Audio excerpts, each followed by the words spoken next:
The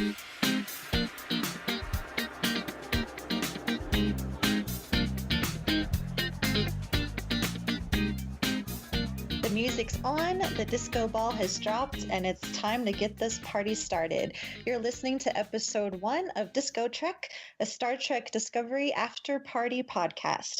I'm your host, Heather Barker, and on the turntable next to me is my shore leave co-host, Jeff Hewlett. How are you doing tonight, Jeff?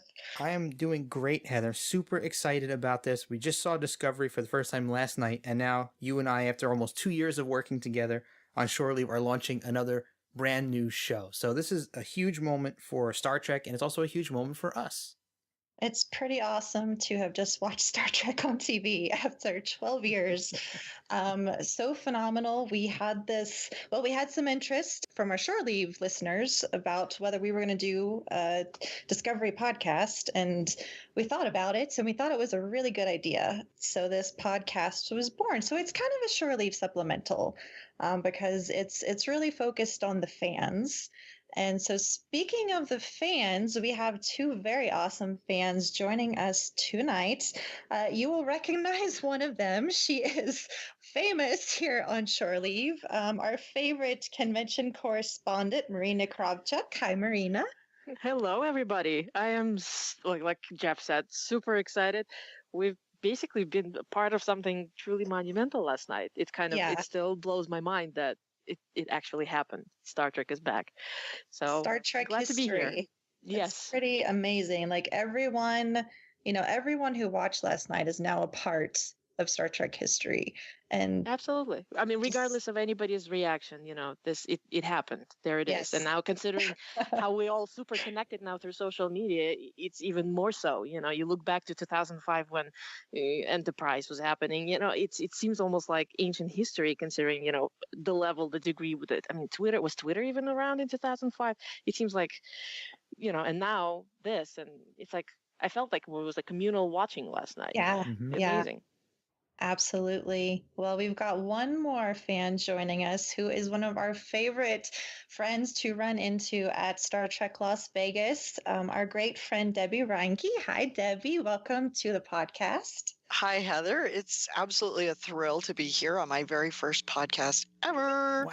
And wow, it was just so overwhelming to get to see Star Trek again because for me, this is a long time deal. I did this 51 years ago, when I was a little kid watching the original series on its initial airing. So it was pretty dang exciting. Yeah. And my dad came over last night and we did it again. I loved it. That's it was pretty awesome. And then all day at work, I celebrated. I reverse trick-or-treated all of my students today saying, Happy Discovery Day. And everybody got candy. So they're definitely going to start watching Star Trek now that it means candy. Yes, that's right. I will get them hooked any way I can. I love it. I love it. So Debbi and Marina, you guys kind of got picked for the podcast. I wanted to fill people in on how the podcast works since we talked about it briefly in the last episode of Shore Leave, and this is our inaugural episode. We're focused on community in Shore Leave, and it's something that we wanted to bring into Discovery. So when we decided to do a Discovery podcast, we were thinking about ways to bring fans in.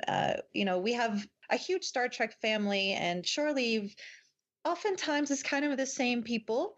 We wanted to create a way that everyone can have a chance to chime in. So what we're doing is on every Tuesday, we're going to make a post in the unofficial Star Trek Las Vegas Convention Facebook group. So make sure you're a member if you're not already.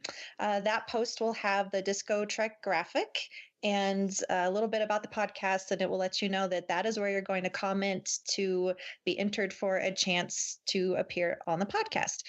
Now that Marina and Debbi will be on tonight, they cannot be on again. So it's always going to be someone different. So please keep that in mind. Once you've been on, you've been on. That way everyone has a chance. We will use a random generator on Saturday to select the top 2 names, and then we will announce that in the group on Saturday night. night. We will all watch Discovery on Sunday. Yay! And then on Monday night, we will record at 9 p.m. Eastern time. So we do ask that everyone who enters for a chance to be chosen be able to record at that time. There may be some flexibility, and we already know there will be a couple days where we may have to record on a different date, and we'll let you know when that happens. Just make sure that you're able to hop on Skype at that time and that you've got reliable service that you can be on. So we'll come on, we'll talk about one episode of Star Trek. Tonight's episode is going to be a little bit different because we're going to talk about both episodes 1 and 2. But moving forward, it will just be one episode per podcast. And we'll do that up until the fall, well, I guess the winter break, and then resume again when it comes back on in January. Did I miss anything there, Jeff? Nope. I think that pretty much covers it all. Okay, awesome. So in just a few minutes, we will start talking about episodes 1 and 2. But first, I did want to mention that we will have spoilers in this episode. So please keep that in mind. If you haven't watched episodes 1 and 2, you probably don't want to listen. Go ahead, go watch those, come back and join us. I wanted to give a quick shout out to a couple news sources. There has been so much going on. We had the Discovery premiere in LA last Tuesday, and I was really excited to see so many of our friends get to go. My social media feed was just full of pictures. The LA away team, that's a lot of those members are also members of the Star Trek Las Vegas convention group, got to go to the premiere and all went in cosplay. So it was super fun to see that. And our good buddy Dan Davidson was invited by our friends at Fansets to attend, and he wound up writing about his experience, and that's over on treknews.net. They've got their review of Discovery up and a lot of other great articles to check out. And then TrekCore and Trek Movie also did reviews, and TrekCore was doing something really cool during the premiere and kind of tweeting out like kind of little tidbits and Easter egg type info. So if you didn't see that, hop on Twitter, go back and peruse through their feed from last night because it had some pretty cool tidbits there. And then Trek Movie's been doing a really great job of coverage too of both the premiere and review of the movie. So just a couple really great news sources I think are worth checking out. And I think that's about it. But Jeff, do you want to tell listeners about our Patreon? Yeah, I think we should take a minute to just mention that we have set up a Patreon page that hopefully will help keep the show up and running. So you can find it at www.patreon.com/the Tricorder Transmissions, or you can visit our own website, thetricordertransmissions.com or shoreleavepodcast.com, and click on the Patreon link on the right-hand side. So if you like what we do here on any of our Tricorder Transmission shows, including Shore Leave, Drawing Trek, Trek Ranks, and now DiscoTrek, please consider supporting us. So every little bit that you can give us helps. And, also keep your ears on the show and your eyes on our website. We'll have our reward list for Patreon supporters coming out in the very near future. Awesome. Yeah, you can start with just $1 a month. Yeah. It's not much, and I promise you we will still be going. But yeah, we really appreciate any help there. It keeps us going. So super, super awesome. All right. So it's time, guys. It's time to disco. Everyone has on their disco clothes, right? I've been dancing. We've got everything going on. So we're essentially just going to have a bit of an informal discussion. There's no outline or anything, but I'm going to let Jeff take over here in a minute, but I just wanted to remind everyone. So we're talking about episode 1, the Vulcan Hello, and episode 2, Battle of the Binary Stars. Jeff, why don't you take it from here? Yeah, so since we're talking about both of those episodes together in one episode, I thought maybe it'd be cool if we just kind of went around the horn here and just got some general reactions to Discovery itself, now that we've got 2 hours of it available and we've all watched 2 hours of Discovery. What are our general thoughts and our general reactions to what we've seen as a whole? How about we start off with you, Marina? What was your big takeaway? What really stood out to you? Overall, just my first thought, I was looking at it and, as action was picking up at some point, I was like, okay, things are happening. This is an incredibly solid introduction to this world. I mean, yes, it is all part of Star Trek, and we have to be mindful. We need to be mindful, whatever you take, maybe on the 51 years that precede what we're looking at right now. But having said that, these two, it's a prologue, as we all know. I mean, things start happening on actual Discovery only starting with the next episode. But this is an incredibly solid introduction, very impressive. The production values just literally blew my mind. I tried to kind of stay away over the last couple of weeks as they were ramping up the PR, it was showing the videos and the photos and everything, because I didn't want to kind of color my expectations, what I was going to see. So I kind of stopped looking at, even though I was aware that, okay, new video is available and a new interview and a new, whatever it may be. So I just wanted to see it with as fresh eyes as possible. And it really paid off because, from the moment it started until the end of the second episode, it was just, it went like one breath. So the very first, without kind of starting to look into all the little bits and pieces, which I'm sure we all will at some point. We're all Trek fans. We cannot help but not nitpick, sorry. Overall feeling is very impressive. This was a wonderful pilot, if you want to call both episodes as one thing. A wonderful introduction, very solid, and I cannot wait to see where they're going to take this. Awesome. Excellent stuff. How about you, Debbi? What did you think? What are your overall impressions of Discovery after watching 2 hours of it? Well, like right before it started, I had a bunch of people over, so everybody's talking, visiting stuff. The music starts and it's just like, boom, a hush fell over the room, right? And everybody just like turned into like frozen statues because we were captivated. The music, the special effects, gosh, the detail, and all the little bits of old Trek woven in, little treats for us, the Easter eggs, both in the music and the sets and the sound effects. And it was just, even when it was over, like it was over and it stopped and we all just kind of sat there for a little bit, like trying to absorb, wow, that really just happened. Like we really just had Trek. And my parents were both like, I feel like we just went to the movies. Yeah. Just in terms of the quality and stuff, it really felt like we had just watched a movie. It just was amazing. It's funny that you mentioned that everybody kind of just froze because I don't watch a lot of TV, but when I do, I usually sit on my big easy chair. And I usually have my iPad in my lap, and I'm usually fiddling around with stuff, browsing the web or Reddit or something while I'm watching shows, even shows that I'm really into. But when I sat down to watch Discovery last night, that cover was closed, did not even look at the iPad, face glued to the television the entire time. Yeah, not one single person in the room had a laptop open or a cell phone, or nobody was like, multitasking, which is so rare in my house. Everybody, it's the joke in my house that, the four of us can sit there on the sofas and all four of us can be ignoring each other on our laptops simultaneously while watching / not watching television. But not yesterday. Awesome. Yeah, I think we talked about maybe back when we did the trailer reaction. We were talking about the premiere episode and what we were going to do and would we be live tweeting. And I just knew, like, I didn't even take notes for the podcast.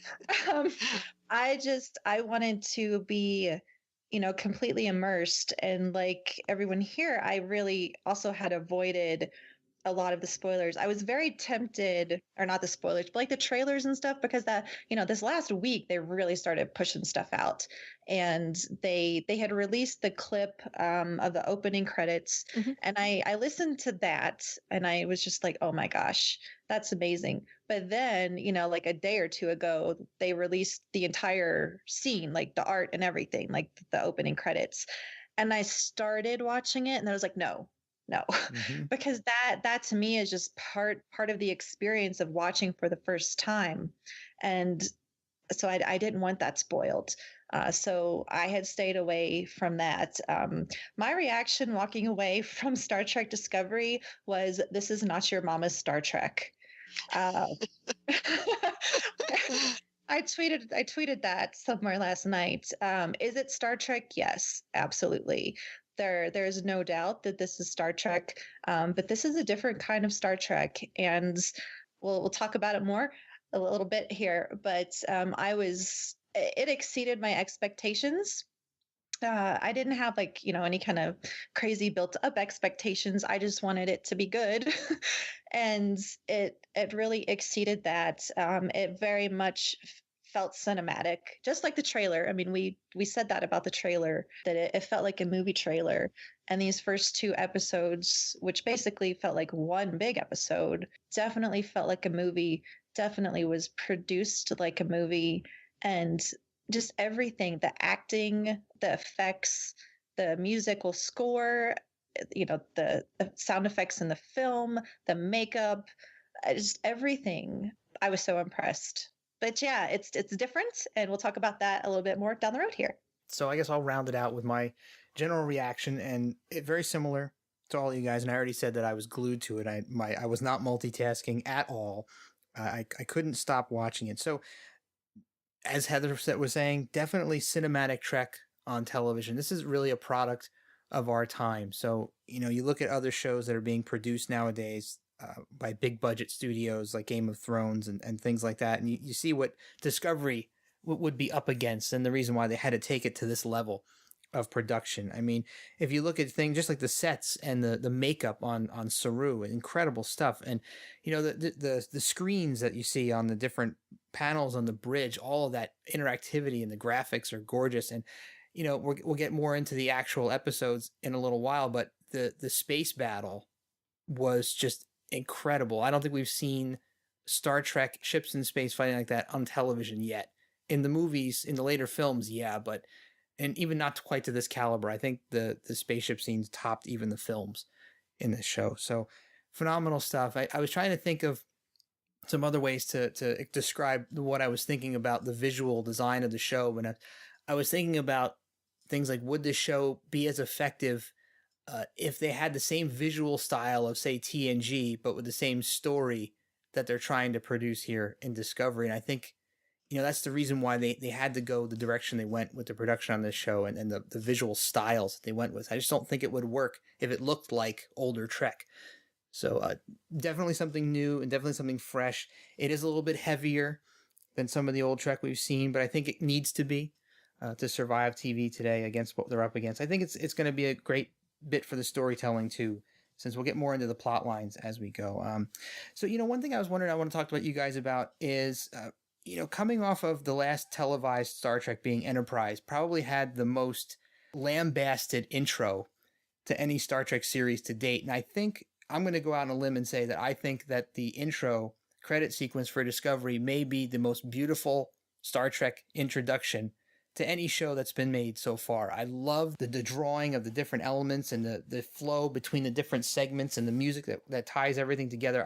I watched it over and over, and I couldn't believe how gorgeous the credits were for this show. Did you guys think that the credits for the show were better than any of the other series, or what were your reactions to them? Talk about what about you, Debbie? What do you think? Well, I was really taken by like the artistic elements and how it's all it was going from like the line drawings and the color and the movement, and I don't know, I just really enjoyed it, but especially the way it started off, just with those few notes. And if you've been a Trekkie for a while, you have an emotional reaction to that little musical sequence. Yeah. It just pulled me in like a magnet.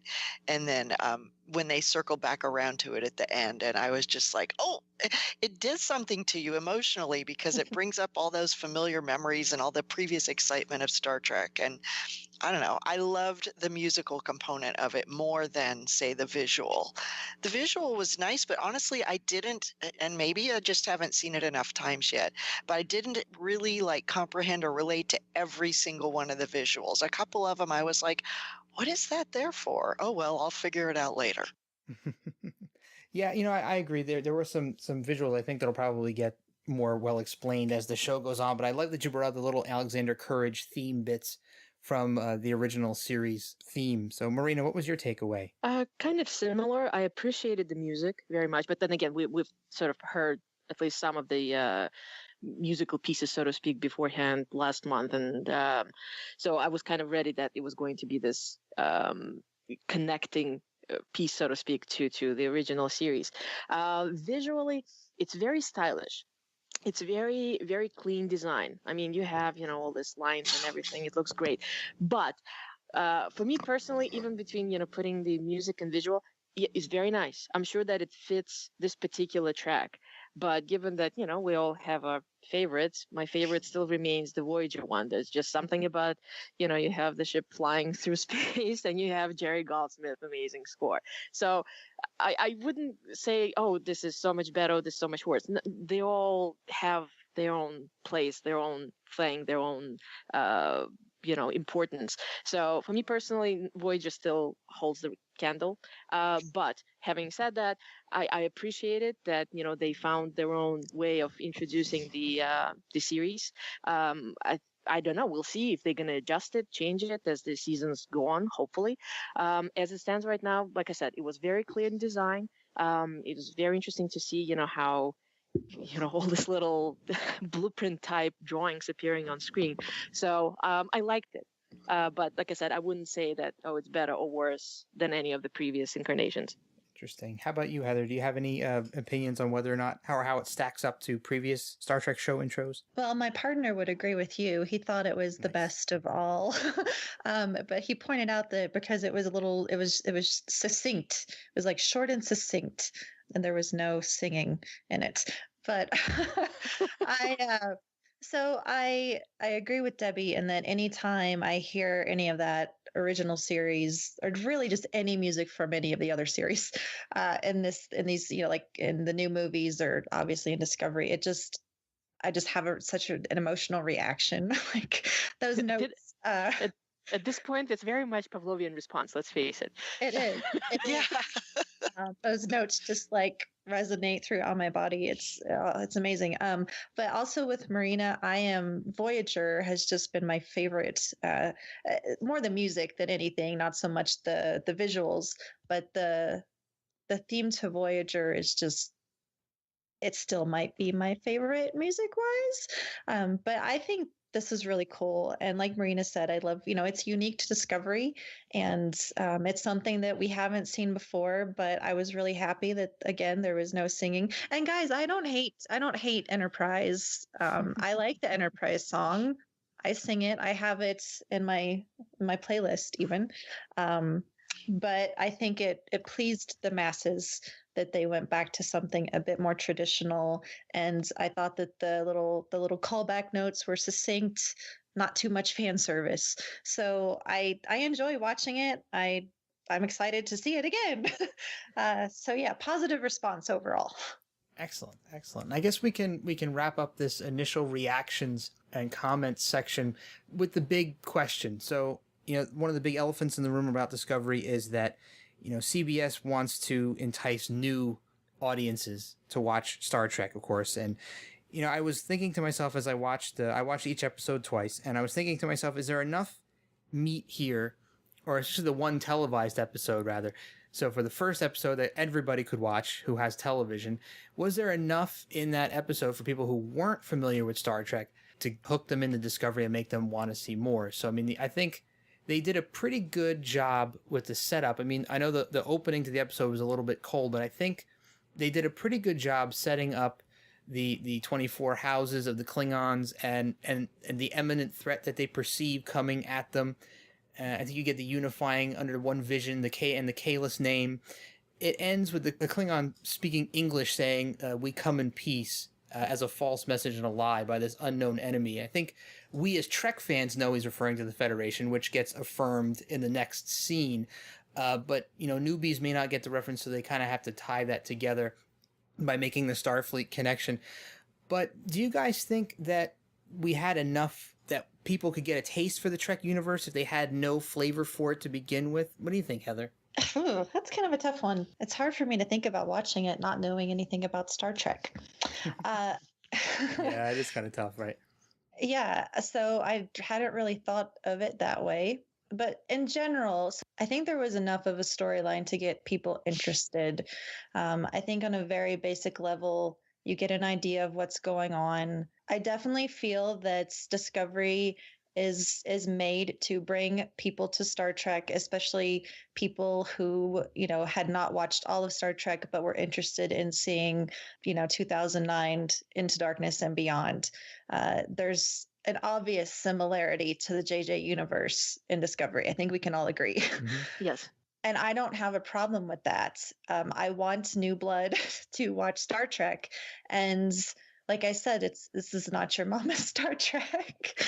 I enjoyed the look of the show. How do I say this? It's definitely darker than what we're used to. And it's not even in a comparison to DS9 type of way. I think Star Trek Discovery stands on its own, not just in how the show looks, but where the show is going as far as plot line, which I guess we'll kind of get to. I don't know if I should talk about that yet, because Yeah, I sure. just skip to the like the synopsis of everything that happened, and that we've basically got a mutiny on our hands. And that, I think, that shocked everyone. At least it shocked me, with what happened there, because well, okay, so we see, Michael Burnham, and I guess I'm just going to talk about this the way I'm going to talk about it. So I love Michael Burnham. She had such presence, a commanding presence, confidence when we see her on the bridge. Her relationship with Captain Georgiou, just such a strong relationship between two women that obviously have camaraderie and respect for each other. I don't know about the other two ladies here with us tonight, but for me, that was just really empowering to see. What do you guys think about that, actually? Oh, very much so. I mean, just to kind of, if you allow me to dial back a little bit to the point where we saw you saying, is it enough me to interest people outside of fandom? I think so. Every single thing that showed up had little bits and pieces that kind of connected it to what we know from Trek as fans, so the first appearance of Sarek, and he talks about emotion. So person might not know what the heck a Vulcan is, but immediately they would associate, okay, Vulcans, less emotion, logic, the whole thing. Same thing with Klingon, same thing. You have action, you have, you see what's going on. They mentioned that, there has been no contact with Klingons. So there you go. You're setting up this whole thing. We're as fans, we know that's 10 years before the original series. Therefore, it has been discussed that it's going to be about the war with the Klingons.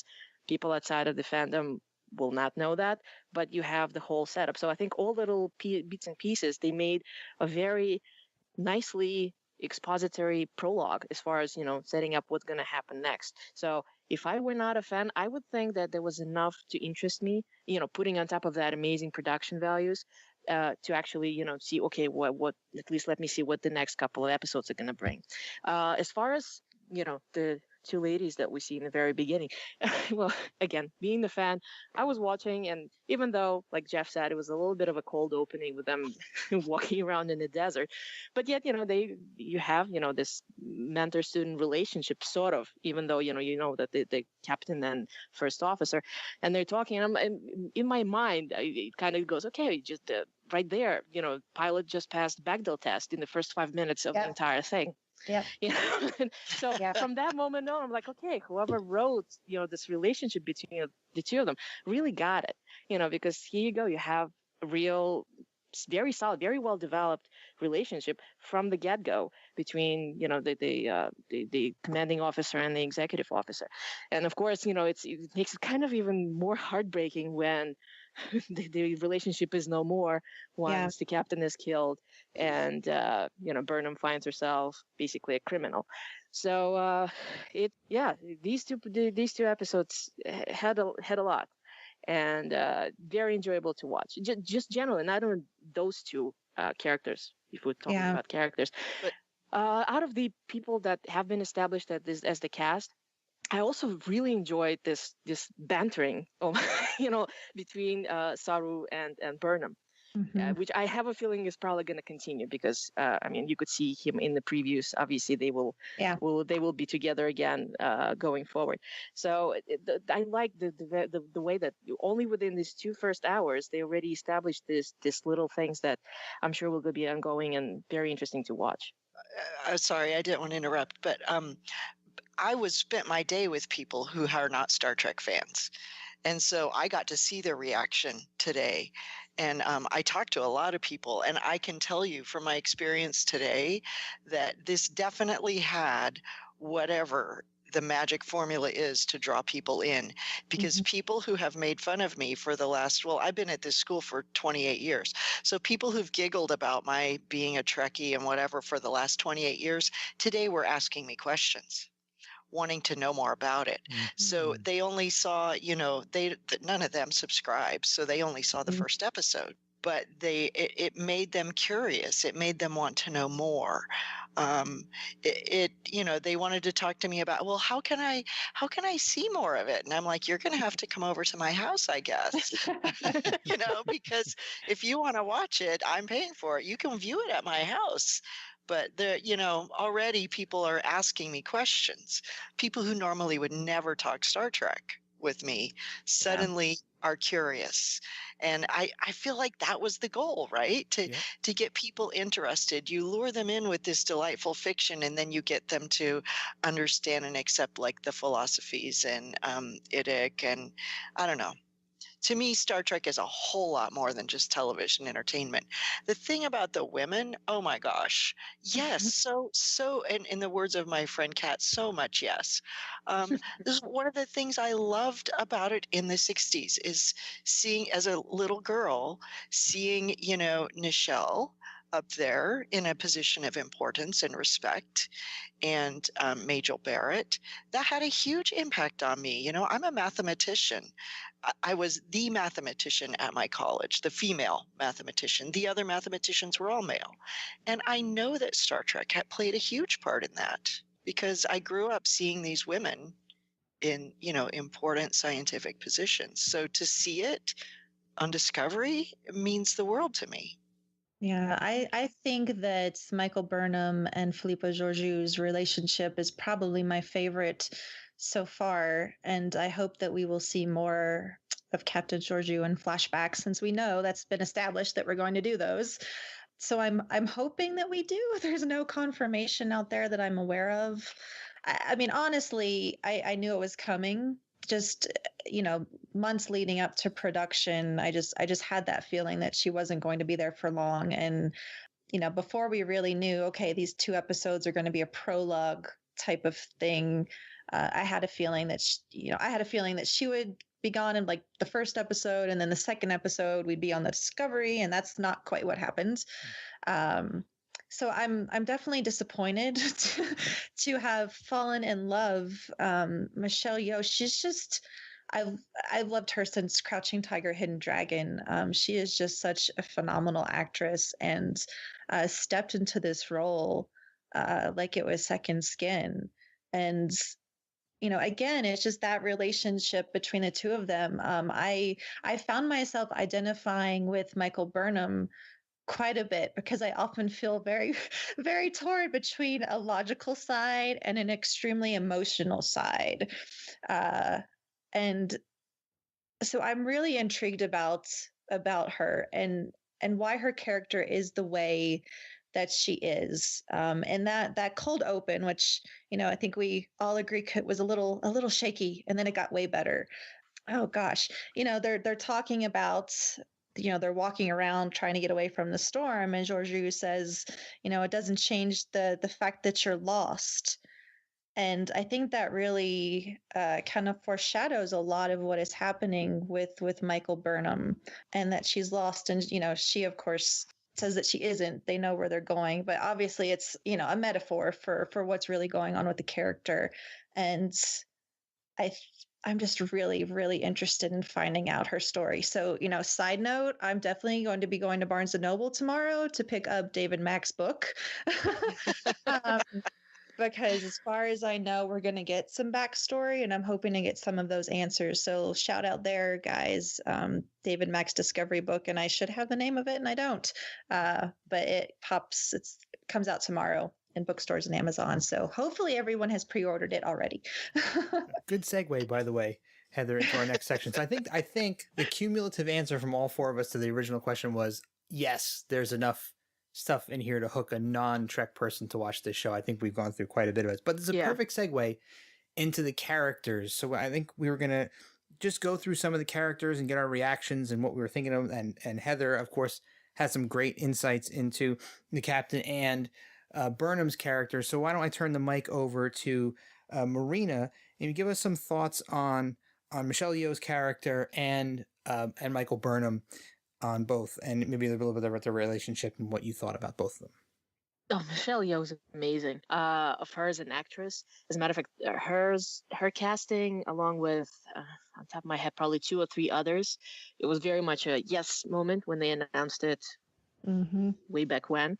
So I thought it was tremendous. It's incredibly sad that, within basically a period of just one episode, just the first episode, I'm like, okay, I really, I would follow this captain, most certainly. I mean, as a matter of fact, if somebody's listening who wants to do, I don't know, another prequel, The Adventures of Your Sister and Joe, I'm all for that. So amazing. I'm very, Burnham is most certainly very intriguing because, aside from, I'm sure a lot of people already read the reviews and interviews and everything, this incredible dichotomy where we have sort of a backwards Spock. She is human, but she was brought up as a Vulcan. So I'm very curious to see, like Heather said, what exactly is the background? So what makes her tick at that point in her life, having the background that she does? And then there are some things that perhaps there'll be further exposition of what she feels about, what happened at the end of the second episode, because it was this phenomenal emotional volatility, if you think about it. I mean, she was brought up as a Vulcan. 7 years she served with humans. So it's almost like a complete swing to, she wants to protect these people. So she behaves almost irrationally like a human instead of having a cool Vulcan logic backed up by an experience as a first officer. So let's see what's going to happen. All in all, Sonequa has done an amazing job. She certainly is a linchpin of the series. She holds her own. And I can't wait. Like I said, I cannot wait to see what happens next. I found it so interesting that obviously as a child, she was still extremely emotional. And of course, she just experienced a major trauma and was basically, dead on the way to being dead. And then Sarek found her and did the mind meld and then, bound his katra, I guess is how you would say it. That was actually, if I may interrupt, that was a very fascinating thing. We haven't seen anything like this. I mean, McCoy carried Spock's katra, but Spock was dead for all intents and purposes, so he carried the entire thing. In this case, you almost have like, okay, is it like an light imprint of Sarek's katra? Is it like a little spark? How exactly does that work? And that I thought that was I mean, of course, it also makes it a very useful gig. You have this point where they can basically telepathically communicate with each other. But that was an interesting find. Yeah, and maybe we'll find out more. I know they said that when the writers, that is, said that if they mess with canon a little bit, it's for a reason, or when they do that, like it will be explained. So, like hopefully we'll find out more a little down the road. But so we see her as a child, and she's so emotional, and then in the second episode, we see her brought on to the Shinzu, talking to the captain, and she's extremely Vulcan. She's just graduated the Vulcan Science Academy, and man, she played that Vulcan so well. So, obviously, very logical, very in control. And then again, at this point, now she's become extremely emotional again. So that's one reason why I'm kind of hoping that either, that the book will fill those gaps, because, now we know that we're going to shoot into the future a bit. Something that just came to me, that it's emotional volatility, but I would call it emotional logic, because she had very specific, she had logic behind her actions, why she behaved, why she started the mutiny. She had, the advice from Sarek. She knew what she wanted to do, and she did it. And then, of course, given the way Starfleet operates, pretty much most of this, all of this was not legal. So yeah, emotional logic, if it makes any sense. Did anyone else see a little bit of Captain Kirk in her? Yeah, definitely. Yeah. It was very much, somebody compared, they said Captain Jojo had certain elements of Janeway and a lot of elements of Picard, being that she's a very seasoned captain. And so, and then you have Burnham, who's basically, she's too self-confident and she's self-assured and cocky. So so you kind of put the opposites together, and that's probably why it works so well. Yeah. Yeah, I liked the remark about the sarcasm. It was like that would, to me, was a little bit of a throwback to the old, oh, let's horse around a bit on the bridge and have a laugh. Because a lot of the old episodes used to end that way. Oh, we've solved the problem of this episode, so let's all sit around and have a laugh. That book is Desperate Hours, and I'm really eager to read that. But I'm a little jealous that you anticipated Giorgio's demise, because I'll tell you, emotionally, that caught me so unaware. I was very unprepared for that. And when it happened, I was just like, oh my God, no, you just spent, 2 episodes developing this character. How dare you take her away from me? I was just getting attached. Yeah. For me, it was, even though I realized that, that's, it kind of makes sense that her character will be the one, to that, add that whatever emotional impetus that was needed as the whatever action was happening in the episode. So I was expecting, I was like, I just let's see when and how it's going to happen, and hopefully it's going to be worth it. But at the same time, emotionally, it was still heartbreaking, because I already was attached to it just in the span of that first episode alone. So it is. Let's do another prequel, please. Well, prequel, and, I'd like to know what happens after Voyager, so let's keep going. Yeah, I think, obviously, I really think that Burnham and Georgiou are two of the, the standout characters. And then Saru, I think, is really the other. And again, I'm glad for that comedy, because that's something that a lot of people were concerned about getting in Discovery. I don't think we're going to have any like super lighthearted, Q type comical episodes. No, I don't think so. I don't think probably not. But at the same time, he seems to be the sort of personality where, I mean, we already saw through that the interaction that he has with Burnham. At least maybe it was just for the prologue. Perhaps it's going to change going forward. But it seemed that almost that, well, not necessarily Spock McCoy, but more like Otto Quark type of interaction, where they don't like each other, but they like each other, that sort of thing. Yeah, I see that as a brother sister kind of thing. You know how when they were standing at the common, like they sort of elbow shoved each other a bit, and that so struck me as like a brother sister type gesture. Like, yeah, we get on each other's nerves, but underneath it, I will have your back. Yeah, for sure. I like the little nuggets of backstory we get into him too. It gives us a little bit of insight into why he is the way he is.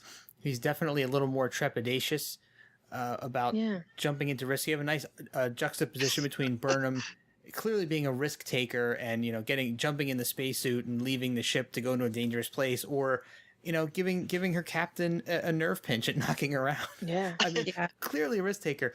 But Saru, I think, is a nice balance to that. And the backstory stuff about, the Kelpin people being hunted and becoming livestock, I think that really frames out his character and gives us a good base to grow from in future episodes. I know we don't want to talk about future episodes too much, but there's some nice little clips in the little after party trailer thing they showed, but of him. And I'm looking forward to seeing him and Burnham interacting post Burnham's sentencing. Yeah, he we knew that Doug Jones was going to bring it. Absolutely. This is really a privilege for us to have Doug Jones on Star Trek. Absolutely. He's so utterly unique. I mean, he's probably the one creature actor, aside from maybe the late Kevin Peter Hall, who, you look at whatever alien creature entity that he's playing, and it doesn't feel like, okay, that's just another actor in a suit. Mm-hmm. It's tremendous boon that Trek finally got him. Yeah, he brings that character to life just so well, and it's like he has a little clicking noises too that he does. I mean, you really have to pay attention, and I think that his relationship with Michael Burnham, we're going to see a lot of that in the rest of Discovery. Along with some other characters that we didn't see in either of these episodes. and Captain Lorca being one of them, and then Lieutenant Stamets. So Jason Isaacs and Anthony Rapp we didn't see, and they've both said, you'll see us. There's plenty of Discovery to come. But I was expecting, like I said earlier, I was kind of expecting to see them in the second episode. And I think that's what I said back when we had seen the first trailer is that, okay. Because we noticed, they weren't in the trailers and we thought, okay, well, then the second episode we're going to get them. And we didn't. I was absolutely certain that by the end of it, whether we're going to get some sort of cliffhanger or not, I thought it was going to be established that somehow Burnham is going to be transferred or moved from Xinjiao to Discovery. Yeah. And here you have this whole setup, and literally, you can almost claim that as far as Star Trek Discovery, stress on Discovery is concerned, really we're finally getting like the actual pilot in a way with the next episode when we finally will meet Captain America and the crew. Yep, that's basically what they've said at this point, that this is a prologue and the third episode will be more of the pilot. But so, we talked about the crew of the Shenzhou and not a lot about the Klingons. So I think that considering they were pretty, the other half of the show, I have to say that I'm bummed again because I was not expecting Tecumseh to meet his end. That was totally unexpected. Whereas I completely, like I mentioned earlier, I expected that Captain Georgiou was going to be gone. That was just a complete twist. I mean, I was sitting, I'm like, my mouth was open. I'm like, what? Did that just happen? You basically have the main Klingon that everybody has been talking about. Everybody's been following Chris Olby's social media because he was posting those wonderful little, video interviews. And boom, just like that. Yeah. That was very unexpected. That kind of all ties into this whole thing, but they're trying to establish this dichotomy of looking at events from two opposing viewpoints, the Federation versus the Klingons versus the Federation. So what happens now? Is it kind of a foreshadowing when Burnham starts saying that we cannot kill them because then that will make him a martyr, will unite the Klingons around for the cause and cause the war, and that's actually is what's happening pretty much. Yeah, and that's when actually I it's weird. As unprepared as I was to lose our, captain, I was anticipating his death because of her comment, when she said, "Don't kill him or he'll become a martyr," and they'll be united. And I was like, "Oh, he's going to die." Because it was like, of course, because we know they're going to go to war. So this is the thing. This is the incident that's going to spark all of that. Yeah. You know what? I actually felt like I expected Tecumseh to meet his demise based partially on that line about him being a martyr if he was killed. And the other thing that made me think about it kind of a little bit earlier than that was the rise of Vok, the son of Nun, coming out of literally, I mean, he's born, he's got no house, and he's deformed as far as the Klingons are concerned because of his light skin. He was how was he referred to? A mistake of nature. Yeah. But, he proved that he was braver than the other Klingons on that ship, and none of them stood up to take Regic's place when he was killed. But this lowborn Klingon, who had no birthright to step up, felt that he had stronger faith in the vision of Kahless, and tortured himself by burning his own hand to prove his faith, and actually made enough of an impression. So I felt that character was so strong and had so much potential. I could see him ascending into that place if Tecumseh was to be supplanted or die somehow. So, of course we see him, talking to him at the end of the, in his death scene, in his death throes at the end of that episode. And, you find that they have, that dialogue from childhood, the verses about Kahless. And I think we're going to see a lot more of Vok, and we're going to see him become a much more prominent figure. And so it's a great story of a Klingon who has no place, he has no house, rising to a prominent position, being a zealot and drawing other people to follow him in the death of the martyr. Yeah. Yeah. Plus the line of Takuma saying, I see myself in you, someone that would be a misfit or whatnot. A little bit of Star Trek right there for you guys. Another thing about the Klingons that I thought it certainly takes it further into it's the Klingon things that are happening on the screen is the fact that they were actually speaking Klingon. Yes. So we see, they're speaking it and you see the subtitles. I thought that was brilliant. It's actually something that was discussed when we had the panels the first day of Star Trek Las Vegas this year, when they had Mary Chieffo and several others on the stage talking about how did they handle doing this entire scenes in invented language. And she actually said something that I thought, this is actually so incredibly Star Trek, whether she's aware of it or not. She said it was a lot like doing Shakespeare. Now, given how much relationship there is between Star Trek and Shakespeare, and specifically Klingon and Shakespeare, that I thought it was just so incredibly, it was spot on, basically. And they've done an amazing job. I'm sure it's incredibly, aside from the fact that you have to be speaking this and emoting with it, and so your body language has to correspond to whatever you're saying, those dangers, that's like a whole nother level of difficulty, trying to deliver the lines through those teeth. Yeah. I noticed here and there, like, where it definitely, like, it seemed like there was a little bit of difficulty with getting everything out right. Like, you could kind of tell that the teeth were kind of an issue. I don't know. Did anybody else notice that? Some of the tight close-ups. I could couple of moments, see that. But for the most part, it really made the scenes pop. The fact that you have the entire action is going on in a different language, but it's not too weird. It actually fits. It makes sense. Yeah, I would actually go as far as to say I think it was necessary for them to be speaking Klingon, because you want to get across to the audience that these are aliens and they're menacing and they're threatening, and you can't understand them.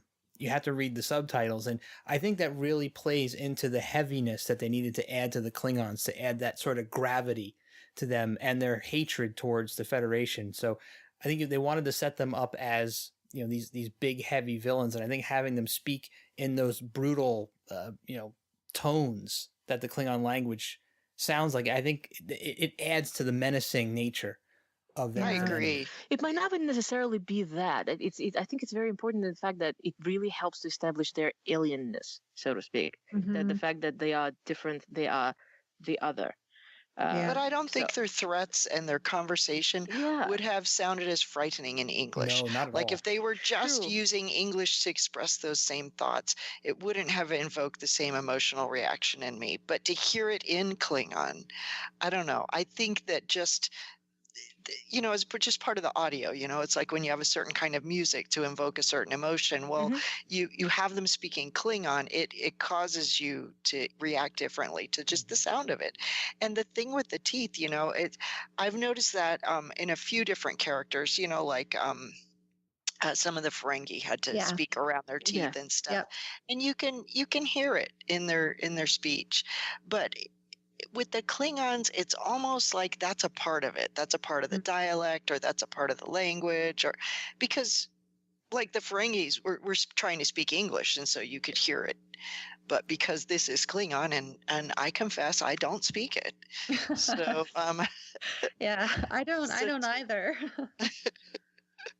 Yeah. Well, I mean, the Klingon language combined with the new look of the Klingons, I think really sells it. I mean, imagine, you're going to be at STLV next year and you're going to see these people who are going to be cosplaying the new Klingons. And if they come up and ask you where the buffet is in English, they're not going to be as menacing as if they yelled it at you in Klingon, right?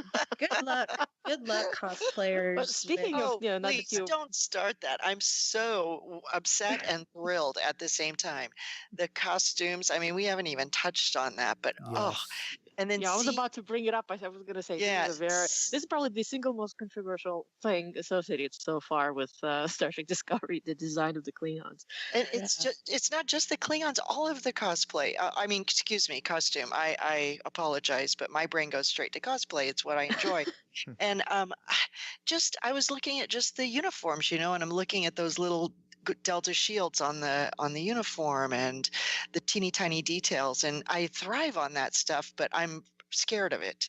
I'm looking at those and going, how am I supposed to do that now? It's fascinating, but oh my Lord, what a challenge. And they even said so in the panel, the cosplayers are going to hate us. It's like, we envy you, your fancy equipment and your beautiful artists and the professional staff you have, but dang. Yeah, I mean, every single little delta on those costumes was 3D printed and individually attached, from what I understand. That's just insane. I mean, unless somebody has a really good 3D printer and they can mass produce them and then spend however many months attaching them personally to their costume. Although several people did manage to do their own versions of this. I mean, I've already seen the Star Trek Discovery uniforms at as early as July when I went to the Denver Comic Con. So that's, but fans will find a way. Fans will find a way. Yes, but the number of hours involved in finding that way can be an ordeal, said the person who cut out about 10,000 little tiny gold leaves for Trelane. Well, I've got to say, my take on the Klingons, I've said since day one that we saw them, that these are the Klingons I've been waiting all my life for, right? I agree with you. I love Klingons. I love their lore. I love how developed they are, but they've never been like the menacing villain they're supposed to be for me. I've just never seen them that way. So the JJ Klingons, I was like, holy, you know what? If I saw those guys in a dark alley, I would pee myself probably. But so obviously these guys seem to have a little bit of influence from the JJ films. Whether, I don't know that Neville, if they confirmed that in Vegas. They never did, but they did talk about. They provided some sketches of preliminary designs that both he and Glenn Hattrick had, and they talked about basically how they came up. I mean, there was a lot of discussion about the fact that they're bold, so they don't those incredible manes that we've had from the TNG era. Klingons are no longer there, and so they kind of explained how there's actually a reason for that. They sort of touched upon it, so I'm very curious to see how that will pop up as part of storytelling if it does. The season goes on. Because they said that it may not. The writers may not explain. That's what they saw in the makeup and what they did, but that the writers with it. I know that considering this general controversy that has been going on and on online about the fact that they look so different from the original series era or even the TNG era Klingons, not necessarily like how we expect villains necessarily to look, but just the fact that they look different. And it's something I wanted to bring up because it's kind of an obvious thing. It's a Klingon empire. Empire implies many worlds, in this case in space even more so. And something that I pulled up my copy of Klingon for the Galactic Traveler, written by the Mark Orkans, the person who basically put the structure and created most of Klingon language. And there's a couple of quotes. The book is from 1997, so it's exactly 20 years ago. And he quotes, first of all, himself. He says, well, Jadzia on Deep Space Nine actually says Klingons are as diverse as people as any other. So the diversity found in Klingon Empire is expected simply by virtue that, you have one species, but you can have multiple subsets of it. Plus, being that it's an empire, it probably acquired many other worlds that then became assimilated into it. And he basically writes, it's a fiction of Klingon conformity. All Klingons are not alike. To an outsider, they may be regarded rather homogeneous, but, you have shared basic beliefs, understandings, but there has to be a great deal of variation. So I am both excited to see that we have basically brand new Klingons, brand new design, but at the same time, I want to see if it's actually true. There was an interview when somebody said, well, you have this 24 houses, you have this giant empire with many different looking people, even though they all are Klingons. I'm just curious to see if they're actually going to hold on to that, meaning did they actually redesign the entire species and now made them all look like that? Or is it actually indeed a subset, this ancient house, wherever it may be, and we're going to see them as well as other designs of Klingons going forward? Yeah. That's my big question. Maybe my eyes tricked me, but when I was watching in one of the scenes, they kind of panned across a huge, I think it was the death scene, and they panned across all the Klingons tilting their chin up to cry out. And I swear I saw a face that had some of the features, and maybe I got to rewatch this. I could be wrong, but it looked a lot like some of the TNG Klingon facial features. My hope, and maybe this will happen, maybe it won't. My hope is that we'll see some of the variation, and that some of it will resemble Klingons we've seen before, so that we can just mentally accept or whatever some of the diversity and blend what we have seen with what we're going to see. I think that. Well, my students and I were talking about this today because they were like, the Klingons look so different. Are they really Klingons? And I'm like, how am I suddenly the expert on campus? But okay.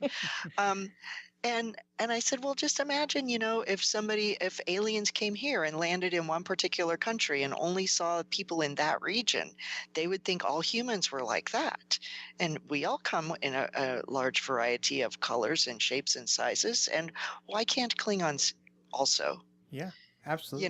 And I'm really hoping that we'll see an occasional familiar face among the crowd from some Klingon races that we've seen before. It helps me to blend what I know with what with the new part. But I swear at one of the panels, somebody made a comment about that, about there being 24. It might have been Mary. Yeah. They said there's 24 houses, and there's absolutely no reason for them not to be different. Right. That you would expect, like you said, different shapes, different sizes, different colors. So you're absolutely right. I think it would make it more realistic if we did indeed see different subsets of Klingon species as it did. Yep. Even if it's just one in the background, one of those old big fuzzy eyebrow Klingons from TOS hanging around in the background somewhere, just to kind of blend them in, Oh, yep, he's still a Klingon too. Well, one more supporting comment about that, and I think both of you are spot on, but 24 ships showed up, but there were definitely not 24 holograms talking to Tecumva when he's trying to convince the council members. There maybe were 7 or 8 tops. So there's still tons of houses we may not have seen yet. So lots of potential there. I'm really glad you saw that too, because that was driving me nuts. Very quick question, even though it's not exactly about the Klingons or characters. What did you think about that? The holographic communication. When the first one happened, my first thought was actually, this is a little bit Star Wars. Yeah, you know what? Oh my God, Marina, I'm so glad you brought that up, because I have a specific call out to this particular element being the only thing in Discovery that I questioned, that I couldn't just walk away and accept, because holographic communications, I think, are a little bit of a stretch, because they weren't a primary means of communication. And I know we're supposed to throw away some of the the stuff that happens in the quote unquote future with other series, DS9 and Voyager, but holographic communications were not something we really saw, especially at the level at which we see them in this. So when the Admiral shows up from the Europa and he's got that his hologram is being projected into the captain's quarters, and they're having that discussion, and Burnham walks in, his hologram actually turns around and speaks to her. The level of technology they would need for that is absolutely incredible. He would have to be in like a holodeck type room himself and have their images live projected into his room. So they'd have to have like the same. Yeah. It's just, the technology is mind boggling. I'm like, wait a minute. That's just a little too much for me. Yeah, that was the one technical anachronism, if you will, that really I was like, it's a little bit too much. I mean, we know for a fact that, Voyager with the holographic doctor did not have holometers in enough spaces for him to be able to get around. Mm-hmm. And here you have, basically holographic communication popping up wherever the person happens to be. So, yeah. That's probably the biggest nitpick that I had. I mean, I have a few others, but they're probably explainable. You can kind of create your own headcanon, but this one is a little bit out there. Yeah. Well, in the same vein, the Klingons didn't have shields or invisibility cloaks. At that stage, I'm trying to rack my brain. Did they already have? The Romulans did. The Romulans did. Yeah, the Romulans did. had them. The Klingons didn't have it until the movies, I don't think. So, again, there's another inconsistency there. For me, it didn't pull me out of the show. But if one of those things, given that Takuvma is basically rogue, Klingon Empire, who knows? Maybe he had his own, well, I wouldn't say personal, but some sort of, contact to the Romulans bypassing the Klingon Council. We don't know that. It's and sort he of did make a comment about it. He said something about, well, they can claim I can't hide my ships or something like that. So I think that the Klingons in general were not aware that Takuvma could do that. I think that was just a Takuvma thing. So I don't know. Maybe that's me justifying stuff so I can accept it. Well, he said he did say he rebuilt his father's ship, right? When his father passed away, he took the ship and then rebuilt it. So it's possible that he maybe had stolen that technology or assimilated it from the Romulans. Yeah. But, I mean, again, maybe we'll find out more as the season goes on, as far as the technology, because, again, we have touchscreen technology in the ship, which, Enterprise has boop, boop buttons and, TOS boop, boop buttons. So you don't have touchscreen technology anywhere else. And for me, it's not a problem for me. I expected it to be there. I expected the ship to look like a ship that would appeal to modern audience. A modern audience who's used to modern technology. I can suspend belief in that point. I have to give a quick shout out, and I'm sorry to skip back to the Klingons, but I wanted to get something in there with the Klingon language. My friend on Twitter, who I don't know her actual name, but she's been following a bunch of us. Her Twitter handle is Canada Aviatrix.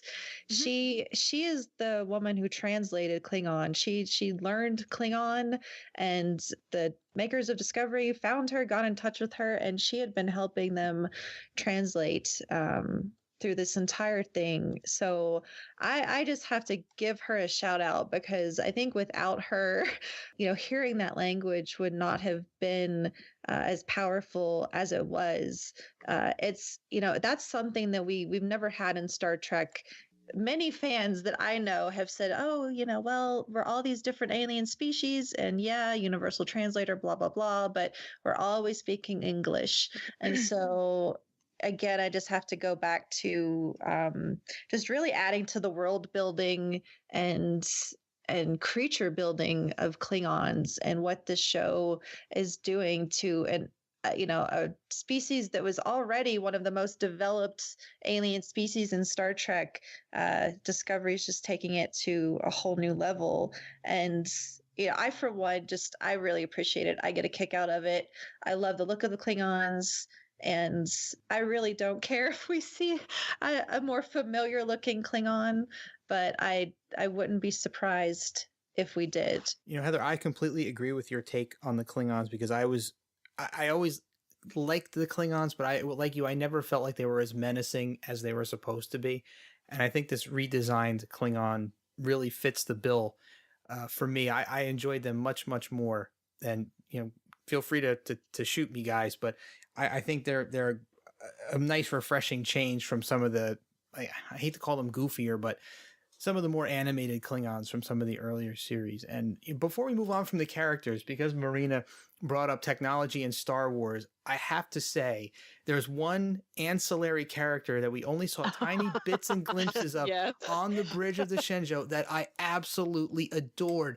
And I cannot wait to see what they do with. I hope they bring this character along, or they have a whole race of these characters. And there was this real Star Wars-y looking android robot female on the bridge who's got the two screens on her face that change. And I thought that was brilliant. She looks amazing. And this, to me, it really stood out as what they could do with modern technology and the budgets they have for the show and the characters they can design and bring into this universe that we haven't seen before. And I was just, I freeze framed it.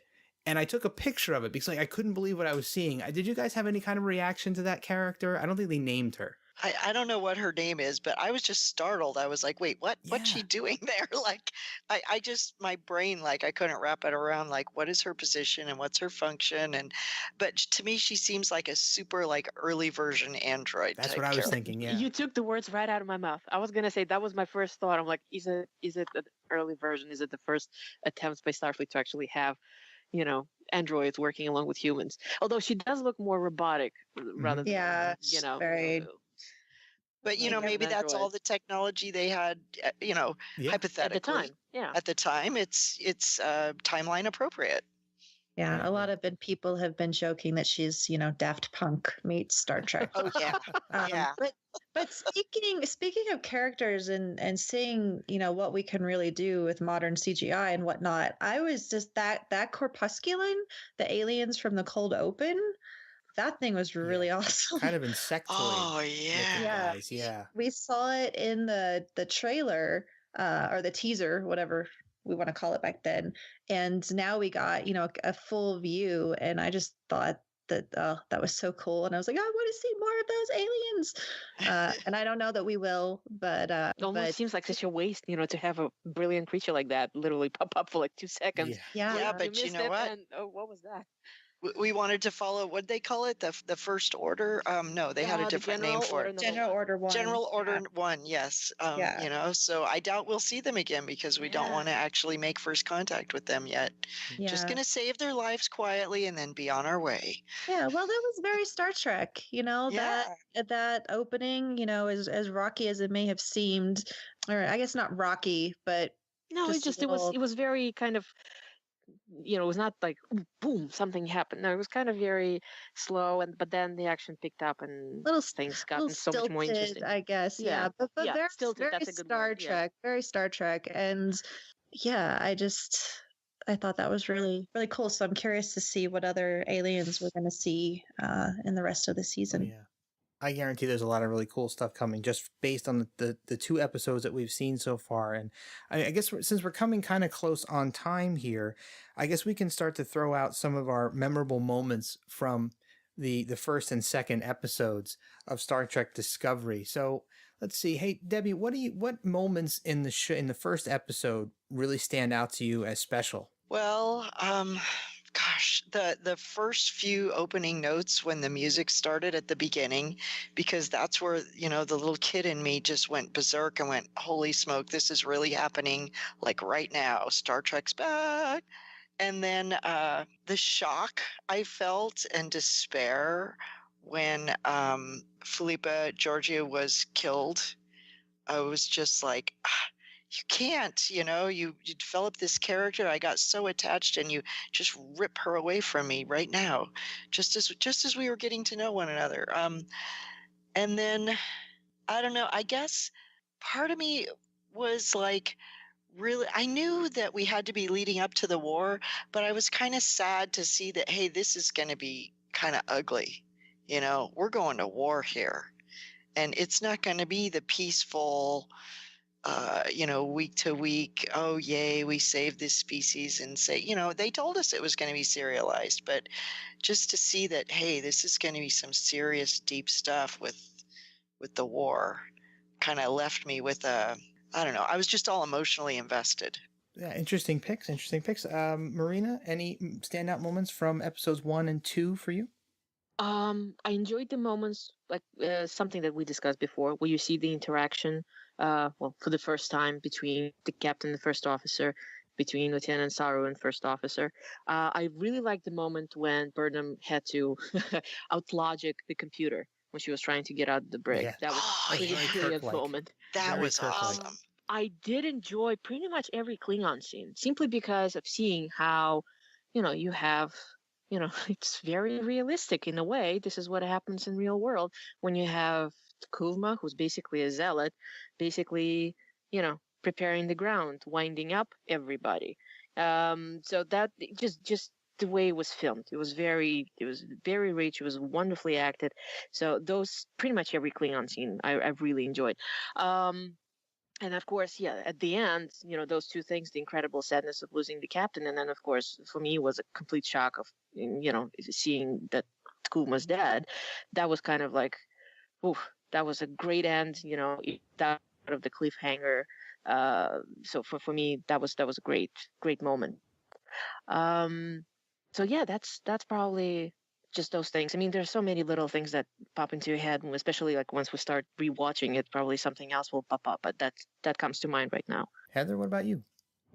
Okay, so the standout for me from the first episode was the minute that Michael Burnham came in and was telling Captain Georgiou what they needed to do and that they needed to give them a Vulcan hello.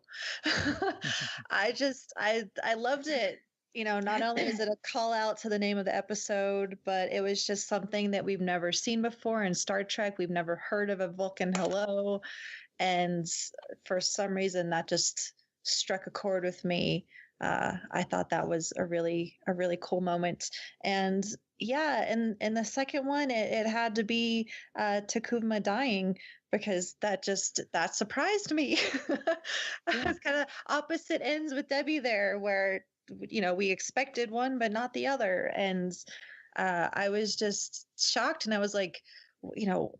Is he going to somehow be revived? Like, what's going to happen? Is he going to come back to life? Like, what is going on? That just really surprised me. And then, to be very honest, Burnham being sentenced to life in prison. As far as that is Yeah. concerned, that is something that I really wanted to bring up. The whole thing with the tribunal and her getting sentenced. What did you think about that? Because I thought that was a little bit over the top. The tribunal, this whole thing is like they're almost like you. Why are they sitting in the shadows? I realize it has to be a dramatic moment. Somebody even suggested that in their head canon, this is not actually happening. This is inside Burnham's head, but I don't think so. I think it's just it's just pure cinematography, probably. I don't agree with that. The whole thing with yes, I realize you have multiple charges, but life imprisonment, certainly time served, and then she cashiered, what was it called? I forgot the expression, but basically, I would not expect life imprisonment. That seemed a little bit too hardcore. It does seem very hardcore, and the whole ending kind of took it in a different direction for me, because again, it's not the Star Trek that we know. I mean, we've had mutiny before, and her whole story is very reminiscent of Tom Paris's story of having been sent to a penal colony, and Janeway goes and gets him because she needs him to do da da da. So it's interesting, that similarity there. I definitely, I wasn't expecting that, but I also wasn't expecting her to, do a Vulcan nerve pinch on her captain and mutiny on the ship. So all of those things are reasons why I'm saying it's not the Star Trek we have known. It may be similar in some respects, but it's taking it out of its element and doing something new with it. And while I found it very dramatic and shocking, like, I'm really curious to see what they do with it.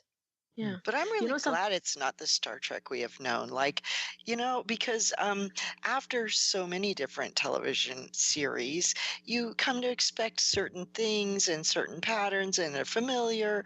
And I'm glad this isn't that, We've got a new fans. We want to draw in more people who have different perspectives. And I'm grateful for the new take on things. Mm-hmm. And yeah, it's startling. Absolutely. I mean, even with that, there are still similarities. Like you said, Tom Paris, that's exactly it. It's going to be a redemption arc. And you know who else this reminds me? Ro Laren. Same thing. You have a disgraced Starfleet officer that has to redeem himself. It felt a little bit like, yes, we are talking prior to the original series, so you can sort of say, okay, things are rougher, less... Well, I wouldn't say civilized. I mean, we're still talking, this is, the Starfleet, and this is 23rd century. But it just felt a little bit off. The fact that, yes, this is the things that she has done, and boom, she gets saddled with life sentencing. Same thing when she just commits mutiny and she is taken to the brig. The security officers are manhandling her. When was that was a little bit... just those two things rang a little bit... off to me, even though, like I said, we are talking about very different representation when things are darker and rougher. Yeah. Well, and I don't know that scene really communicated the reality of the situation either, because from what we see in that, teaser for the rest of the season, basically everyone in Starfleet thinks that, she is responsible for starting that war. Yeah. Oh, absolutely. So, and she very well may be. that tribunal, is it essentially could be punishing her. They're giving her life in prison because she started a war, whether intentional or not. And that I didn't get to rewatch the second episode, so I can't quote exactly what happened in that scene. But I agree. It felt a little strange. It felt a little out of place, and I was like, oh, okay. I was a little bit taken aback when they said, you have this whole thing. And yes, I was kind of contemplating why they were sitting in the dark. And then they said, and the sentence is life imprisonment. I'm like, ooh. Yeah, I mean, it was tough, but we know that that's not quite what's going to happen, and it's something. It's going to be different. But I will kind of say this, man. Okay, not to bring up the Orville, because anyone who follows me on Twitter knows that I'm not the biggest fan of the Orville. There are aspects that I enjoy, but it's not my favorite thing. However, Star Trek Discovery is some deep stuff, guys. Like, it is, like, after I watched it, and I think after a lot of us watched it, I just had to take some time and digest all of that. And Absolutely. I was like, man, I'm kind of glad that the Orville is going to be on in a few days here. That's something, even though I don't necessarily find it very funny, there's still some humor there. There's still some lightheartedness. And in that, like, I'm kind of, it gave me a little bit of appreciation to have something else on that's not quite as heavy.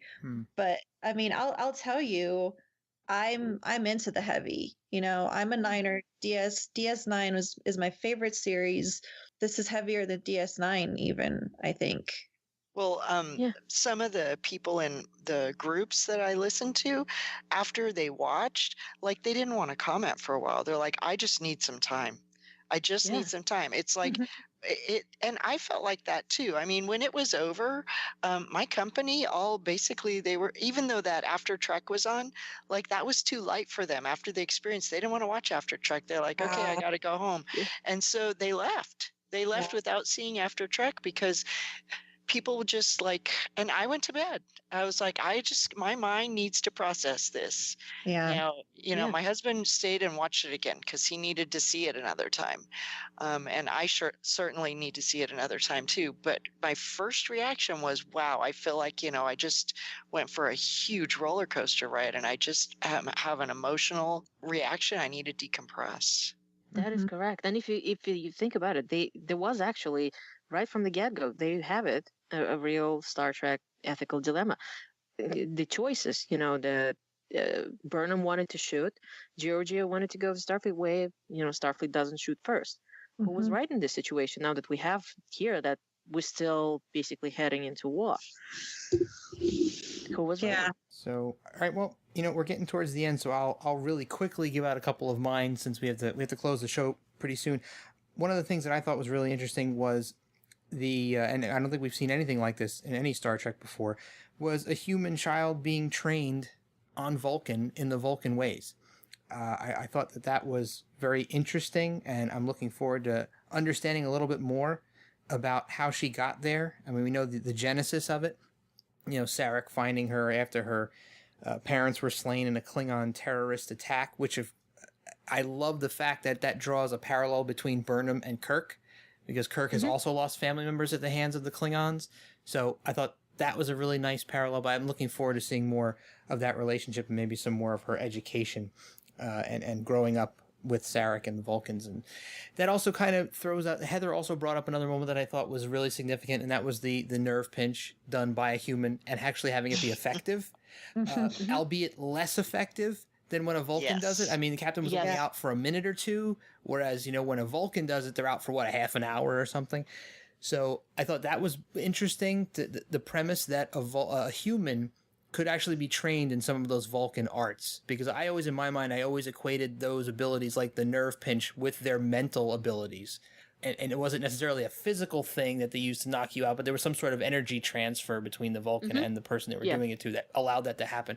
So if a human can actually do it, that's a hell of a precedent to set for Discovery. And that's interesting down the road. What else can she do? Or what else has she learned from the Vulcans? Let's see, what else was interesting to me? I had a couple of notes here that I've kind of lost track of. I kind of like that Saru has some elements of Spock in him, some of the problem solving, some of the analysis. I like that he comes up with an idea of, putting a warhead inside of a vessel that wouldn't be detectable as a way to get the Shinzu out of that situation. Wasn't that Captain Georgiou's idea, though? Well, it was his first, but she planned to she changed the idea to attach it to the corpse. To attach it to the Yeah, Klingon, his original plan was to attach it to a transport that they wouldn't see. But I thought that was cool that he's kind of a problem solver and analysis, gives us a little bit of a kind of a Spock-ish character. I always like to have one of those. Yeah, even more so considering that he's a science officer.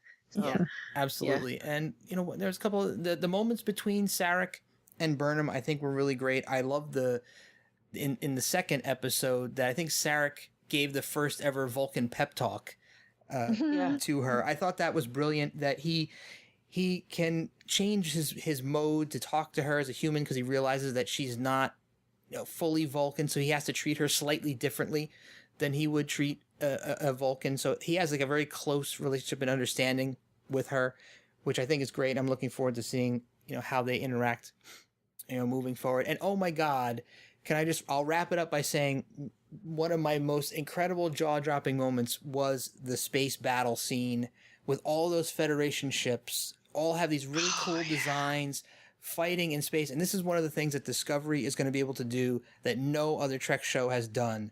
These spectacular, spectacular space battles that I think even top some of the stuff we saw in the later films. Yeah, thank goodness for big budget. Oh, unbelievable. And oh my God, a Klingon ship that is designed to actually cut through another ship physically. And that's amazing to me. I don't think we've seen that being. I mean, we've seen kamikaze from one ship hitting another ship and blowing up, but a Klingon ship that's designed to cut another ship in half or smash it and then survive to keep going.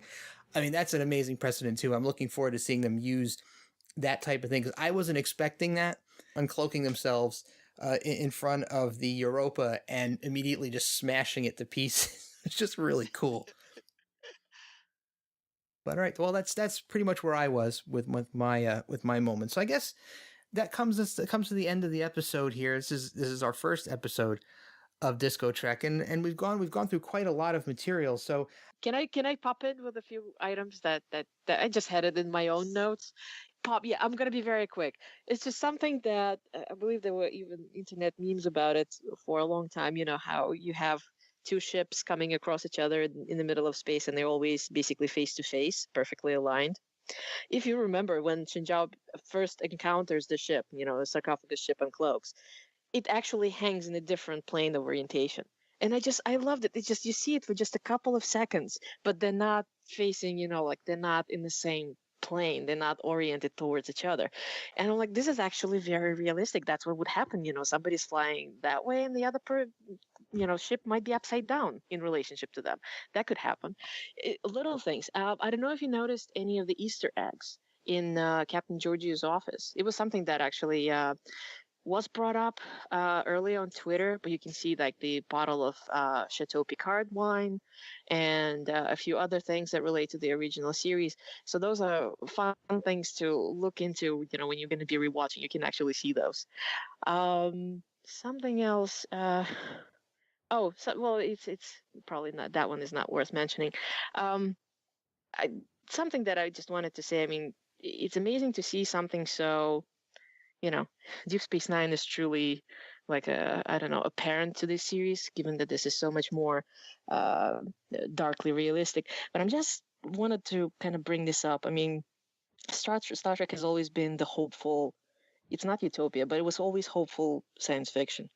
And I'm curious to see if they will actually turn it around and still bring it back to that hopefulness and, lightheartedness, if you will. What do you think? I mean, obviously, we know that we are heading into war, so it's not going to be fun and games for first season, most certainly. Yeah, I don't think we're going to get much lightheartedness out of Trek. Not for a while. I mean, they say that they want to kind of things to fit in, and eventually it will turn towards what happens in the original series. But yeah, and I'm curious what they mean by that. But I think that this season, which is split into two different, we've got our fall and then winter back in 2018.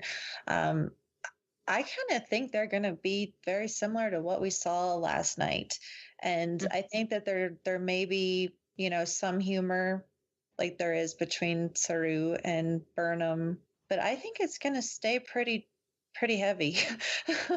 Yeah, I get that impression because, I mean, we're dealing with the starting of a war. That's a big deal, and that takes time. Yep. So Absolutely. I don't think you're going to just I just really back. hope that somehow that they, I don't want to say that turn around and change the whole mood of the series. Obviously you cannot, you kind of have to stay in the same vein, but I don't want Star Trek to lose this idea that Star Trek is hope. Yeah, I'm sure that they'll weave that in somehow. Well, yeah, and if you guys noticed, I mean, that's Burnham's character. That's part of her character. Even though now, now she's, she's responsible for mutiny and she's, been sentenced to prison. If you listen to the words that she said she's an optimist, and she talked about, hope, and I think that a lot of that is going to be in her character, and I think it will still have that. I do, because that is what Star Trek is. I really think, her character's going to represent that for us. And maybe it can't be the whole environment, maybe it's just going to be a character or whatever, but still it's the heart of Star Trek will be there. I don't doubt that. As from everything we've heard from the writers and the producers and things and the interviews at NSTLV, they have the heart of Star Trek in mind. So I think we're safe, and we're going to get the hope and of Star Trek maybe down the road a little bit. But guys, this brings us to the end of the first episode of DiscoTrek, and it's been an absolute pleasure having you guys on. Marina and Debbi, thank you so much for entering the lottery and winning and coming on board for our first episode. Thank you both so much. This was a big deal to me, so I really appreciate you including me. So glad to hear that. And great to have Marina back on, as always. I'm sure she'll be on a shore leave episode here sometime in the future as well, so you'll hear more of her. I'm looking forward to that. There are more conventions to go to. Yes. Always. If you guys out there are looking for a way to get yourself on the DiscoTrek, there's a couple ways to do that. You can enter the lottery on our unofficial Star Trek Las Vegas Convention Facebook group. We'll also have links to those posts on the Shore Leave page on Facebook as well, so you'll be able to click over directly into those posts. And you can leave your name there in response to any of our posts upcoming for any of our episodes to enter yourself into the random drawing. 2 people will win every week and be invited on the show. But there's also another way that you can get on DiscoTrek, and that's by leaving us a voicemail. We have a phone number. It is 609-512-LLAP. That is 609-512-5527. If you call that number, you can leave up to a 2-minute message telling us what you thought of Discovery episodes 1 and 2, or any of the future episodes, and we will include them on the next episode of DiscoTrek. And we would love to hear from all of you out there what your thoughts and your feelings on the episodes are. So that brings us to the end of the episode. Heather, anything you want to say? I'm just really excited to have Star Trek back on television, and I think it's really awesome. Yes, I agree with you completely. And where can people find you online, Heather, if they're looking for you? I'm on Twitter at LLAPosper, and then one of the admins, along with you and Jesse, of the unofficial Star Trek Las Vegas group on Facebook. Yes, and you can find me on Twitter at WarpFactorJeff, and you can find the show at thetricordertransmissions.com and shoreleavepodcast.com. We are also on Twitter at shoreleave and at Tricorder Show. Thanks for tuning in to the first episode of DiscoTrek. We'll see you 1 week from this episode with the next episode, and we'll talk to you all then.